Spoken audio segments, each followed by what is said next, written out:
전도서 8장 1절에서 8절 말씀까지 우리 같이 한번 읽도록 하겠습니다. 오늘 말씀을 가지고 지혜는 웃으며 선을 지키는 것이다. 지혜는 웃으며 선을 지키는 것이다 라는 제목으로 같이 은혜를 나누기를 원합니다. 오늘 본문은 지혜와 권세에 대해서 말을 하고 있습니다. 지혜가 그 사람을 어떻게 변화시킵니까?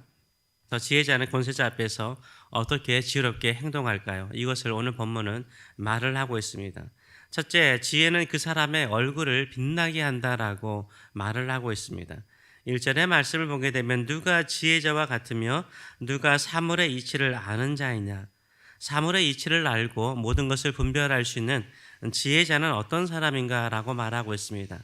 지혜는 그 사람의 얼굴에 광채가 나게 하나니 그의 얼굴에 사나운 것이 변한다라고 말을 하고 있습니다. 한마디로 말해서 지혜는요, 그 사람의 얼굴을 바꿉니다. 그 사람을 다르게 합니다. 지혜로운 사람은 사나운 얼굴, 찡그리는 얼굴, 하나는 얼굴이 변화되어서 웃는 얼굴, 온유한 얼굴로 변화를 시킨다라고 말을 하고 있습니다. 광채가 나는 얼굴은 어떤 얼굴일까요? 웃고 온유한 얼굴을 말하고 있습니다. 하나님의 영광을 보았던 모세도 그의 얼굴이 변화되었죠. 그의 얼굴에 광채가 났습니다. 백성들이 직접 보기가 힘들 정도로 빛나는 얼굴이었습니다. 그의 마음에 온유함이 있었습니다. 모든 것을 하나님께 맡기고 따르는 여유로움이 있었습니다.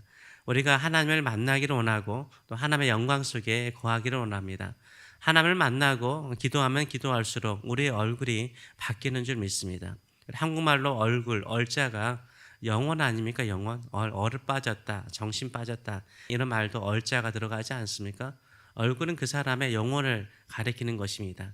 우리 영혼이 맑고 하나님이 우리 안에 거하시는 영혼이라면 그 얼굴이 변하게 되어 있습니다. 성령을 받고 하나님의 말씀대로 사는 사람의 얼굴은요, 사나울 수가 없습니다. 찡그릴 수가 없습니다. 얼굴에 화가 있을 수는 없는 거예요. 하나님께서 이 세상의 모든 것을 다스리시고 통치하시며 그의 사랑하는 백성들을 축복한다는 것을 믿으면 웃으시기 바랍니다. 아멘. 웃고 사세요. 웃는 사람이 여유롭습니다. 힘들수록 좀 웃으세요. 웃으면 마음의 여유가 생길 뿐만 아니라 웃는 얼굴로 하나님을 바라볼 수가 있는 것입니다. 저는 신앙생활은 다른 것이 아니라고 생각합니다. 그것은 바로 하나님을 웃게 하는 것입니다. 하나님을 웃게 하면 웃으시는 하나님께서 우리를 더 축복하여 주실 줄 믿습니다. 하나님을 웃게 하는 방법은 무엇일까요? 착한 일을 하고 선하게 살고 믿음으로 사는 것도 하나님을 웃게 하는 한 방법일 수 있습니다. 그러나 가장 기본적인 하나님을 웃게 하는 방법은 무엇입니까? 내가 먼저 웃는 것입니다. 하나님을 바라볼 때마다 내가 먼저 웃는 것입니다. 내가 먼저 미소를 짓는 것입니다. 우리가 아이들을 볼 때 많이 웃습니다. 왜 그럴까요? 아이들이요, 많이 웃기 때문인 거예요. 많이 웃어요. 미소를 많이 지어요. 근데 어른이 되면 될수록 어떻습니까? 어른들의 얼굴이요, 찡그러져요. 그렇죠? 찡그러지고 좀 굳어져 있어요. 웃음이 없어지는 거예요. 그래서 우리가 하나님을 기쁘게 하는 방법은 무엇입니까? 먼저 우리가 웃으시기 바랍니다. 웃는 얼굴로 하나님이 이 세상의 모든 것을 통치한다는 믿음을 가지고 살아가시는 지혜로운 사람이 되시길 축원합니다. 둘째로는 지혜자는 권세자 앞에서 어떻게 지혜롭게 행동하는가라고 말하고 있습니다. 그것은 권세자의 권위를 인정해 주는 것입니다. 그리고 그 권위를 넘지 않는 거예요. 선을 지키는 것입니다. 이전에 말씀을 보게 되면 내가 권하노니 권면한다라고 말하고 있습니다. 왕의 명령을 지키라는 것입니다. 이 당시에는 왕이 있었죠. 최고의 권력이 있었습니다. 지키라는 것은 인정해 주라는 것, 왕의 명령을 따르라는 것입니다. 왕의 명령에 순종하라는 것입니다. 왜냐하면 이미 하나님을 가리켜 네가 맹세했기 때문이라고 말을 하고 있어요. 교회 안에서 직분자가 되더라도 성삼위 하나님 앞에서 맹세하지 않습니까? 내가 이런 직분자로 살겠다라고 맹세합니다. 마찬가지입니다. 이 당시에도 왕의 신하로서 하나님 앞에서 맹세를 했습니다. 그 맹세한 것을 순종하는 것이요, 선을 지키는 것입니다. 우리가 하나님 앞에서 맹세하고 난 다음에 내가 불리하거나 내가 원하지 않는 일을 요구하게 되면 나는 그럴 수가 없습니다라고 반항하는 것은요, 좋지 않은 것입니다. 내가 사람 앞에서 비록 순종하는 것이지만 하나님 앞에서 맹세했기 때문에 하나님을 섬기는 마음으로 순종하시는 저와 여러분 되시길 축원합니다. 두 번째로는 하나님께 맹세할 뿐만 아니라 왕은 절대적인 권력을 가지고 있기 때문에 그 명령에 따르라라고 말을 하고 있습니다. 3절의 말씀 보게 되면 왕 앞에서 물러가기를 급하게 하지 말며 왕과 상의하다가 기분 나쁘다고 그냥 확 머리 돌리거나 나가지 말라는 것입니다. 또한 악한 일을 입삼지 말라는 거예요. 왕과 친하다고 악을 일삼지 말라라고 말을 합니다. 왜 그렇습니까? 왕은 자기가 하고자 하는 것을 다 행한다라고 말하고 있어요. 그렇죠. 왕은 그 당시에 절대 권력을 가지고 있기 때문에 왕은 자기가 하고 싶은 것대로 다 할 수 있는 거예요. 왕의 기분 나쁘면 왕이 그 사람을 죽일 수 있는 것입니다. 전혀 예상하지 않는 일들이 일어날 수 있기 때문에 절대 권력과 힘을 가진 왕 앞에서 경솔하게 행동하지 말라라고 말을 하고 있습니다. 또한 왕 앞에서는 말을 조심하라라고 말하고 있습니다. 왕의 말에 함부로 반대하거나 따지지 말라라고 경고합니다. 4절의 말씀을 보게 되면 왕의 말은 권능이 있나니 누가 그에게 이르기를 왕에게 무엇을 하시나이까 할 수 있으랴라고 말하고 있어요. 왕의 말은 권능이 있다라고 말을 해요. 그렇죠? 그 당시에는 왕의 말이 법이었습니다. 그래서 왕의 말이 법이었어요. 심지어는 이 페르시아 바사 때는 어떤 일이 있었냐면 왕이 말하는 것은 왕이 또 바꿀 수가 없었어요. 왕이 말해놓고 도장을 찍었으면 바꿀 수가 없었어요. 그만큼 왕의 말에는요 반드시 실행이 되고 실행될 것이라는 확신을 심어주었습니다. 그렇기 때문에 왕이 말하는 것에 대해서 함부로 반대하거나 따지지 말라라고 말을 하고 있는 것을 우리가 볼 수 있습니다. 왜 그렇습니까? 경솔하게 행동하고 경솔하게 말해서 화를 당할 수 있기 때문인 것입니다. 그래서 5절은 이렇게 말합니다. 명령을 지키는 자는 불행을 알지 못한다라고 말하고 있어요. 왕의 명령을 잘 따르는 사람은 불행하지 않지만 왕의 명령을 따르지 않는 사람은 불행할 수 있다, 화를 당할 수 있다라고 말을 하고 있습니다. 지금은 왕이 있는 시대가 아니죠. 왕정 시대가 아닙니다. 민주주의 시대이기도 하지만요. 그래도 우리 안에 질서가 있죠. 어디나 다 질서가 있습니다. 이 사회에도요, 정부에도 질서가 있고요. 그래서 이 모든 것에 선을 지키는 게 되게 중요합니다. 그러면서 하는 말이 뭐냐면 지혜로운 사람은 때를 맞춰서 말을 하게 되고 또 때에 맞게 행동한다라고 이야기를 하고 있습니다. 5절 하반절과 6절의 말씀을 보게 되면 지혜자의 마음은 때와 판단을 분별한다라고 말하고 있어요. 무슨 일이든지 때와 판단이 있으므로 사람에게 임하는 화가 심하니라라고 말을 하고 있습니다. 그래서 지혜로운 사람의 마음은요 때와 판단을 분별한다. 적절한 때와 적절한 판단을 해서 조언을 하게 된다라고 이야기를 하고 있습니다. 이게 참 쉽지 않죠. 그 때를 맞추는 게 참 쉽지 않습니다. 그 때를 맞춰서 사람들에게 말하는 것이 쉽지 않습니다. 그러나 한 가지는 분명한 것 같아요. 아침에 오면서도 그런 생각을 좀 해봤습니다. 우리가 아멘 하더라도 좋은 말씀에는 아멘하고 저주 같은 말씀에는 아멘하지 않습니다.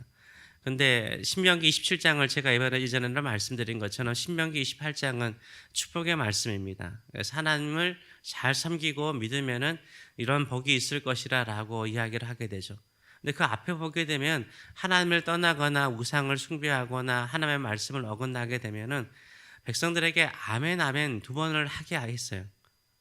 아니 왜 그렇게 좋지 않은 말을 할 때 저주의 말을 할 때 아멘 아멘 두 번 하게 하셨나라는 생각을 해봤습니다. 물론 내가 그 저주의 삶에 들어가지 않기 위해서 하나님을 신실하게 섬기겠다라는 맹세죠. 맹세와 결단을 의미하는 것을 우리가 알 수 있습니다. 근데 예수님께서는 말씀하셨어요. 하나님 앞에서는 예스밖에 없다고. 사도 바울도 예스밖에 하나님 앞에서 예스밖에 없다고. 왕의 권위보다 더 큰 권위가 뭐죠? 하나님의 권위죠. 하나님의 말씀 앞에서는요 우리가 어떻게 해야 돼요? 예스밖에 없는 거예요. 너 그렇게 행하면 망한다. 아멘 할 수 있어야 돼요. 나 그렇게 행하지 않겠습니다라고 내가 하나님께 고백하는 것과 같은 것입니다.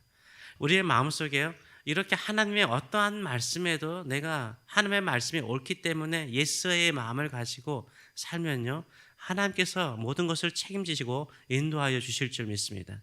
저도 목회자로서 말씀을 연구하면서 그런 생각을 할 때가 참 많아요. 왜 하나님께서 이렇게 말씀하셨나? 이 시대에 맞지 않게 이런 말씀을 하셨나라는 생각을 할 때가 있어요. 그런데요, 하나님의 말씀이잖아요. 중요한 건 하나님의 말씀이잖아요. 이 세상의 모든 왕의 왕이신 하나님의 말씀이잖아요. 거기에 우리가 먼저 순종하고 따르시는 저와 여러분 되시길 축원합니다. 내가 먼저 생각하고 이거 안 될 거라고 반대하지 마세요. 순종하며 나가면 때에 맞게 하나님께서 깨우쳐 주세요. 이 말씀을 왜 나에게 주셨는지, 왜 마음을 불편하게 하셨는지, 왜 나를 괴롭게 하셨는지, 이 말씀으로 나를 더 괴롭게 하셨는지 그때는 모르고 괴롭죠. 반박하고 싶죠. 반대하고 싶죠. 근데 순종해 보세요. 그러면 거기에서 우리가 하나님의 때에 맞춰서 깨부치시고요. 때에 맞춰서 하나님께서 우리를 축복하여 주실 줄 믿습니다. 그래서 이 믿음 가지고 우리가 기도하며 순종의 삶을 살아가시길 축원합니다. 여기에 나와 있는 왕은 세상의 왕일 뿐만 아니라 이 땅의 모든 것을 통치하시는 우리 주 예수 그리스도의 통치를 말하는 거죠. 하나님 앞에서 순종하시길 바랍니다. 그리고 하나님 앞에서 선을 지키시기 바랍니다. 하나님은 창조주시고 우리는 피조물이죠.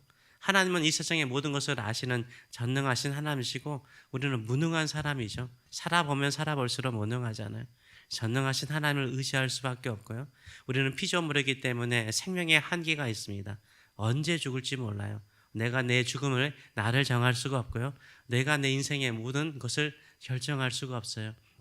이 세상의 모든 것을 주관하실 뿐만 아니라 우리의 인생을 주관하시고 우리의 살아가는 자녀들의 인생을 주관하신 하나님께 모든 것을 맡기고 살아가시는 저와 여러분 되시길 축원합니다. 그래서 첫째 시에는요, 하나님을 미소 짓게 만드세요. 그것은 뭡니까? 하나님께 미소를 짓는 거예요. 하나님을 웃게 하세요. 어렵고 힘들 때 웃을 수 없는 자리에서 웃어보세요. 그러면 하나님이 여러분의 인생을 진짜 웃게 만들어 주실 줄 믿습니다. 내가 말씀을 들을 때 힘들 수 있어요. 그러나 그 말씀에 순종하세요. 그러면 때에 맞춰서 하나님께서 깨우쳐 주시고 은혜를 베푸시고 형통하게 하여 주실 줄 믿습니다. 이런 믿음으로 살아가시는 저와 여러분 되시길 축원합니다. 살아계신 하나님 아버지 은혜를 감사드립니다.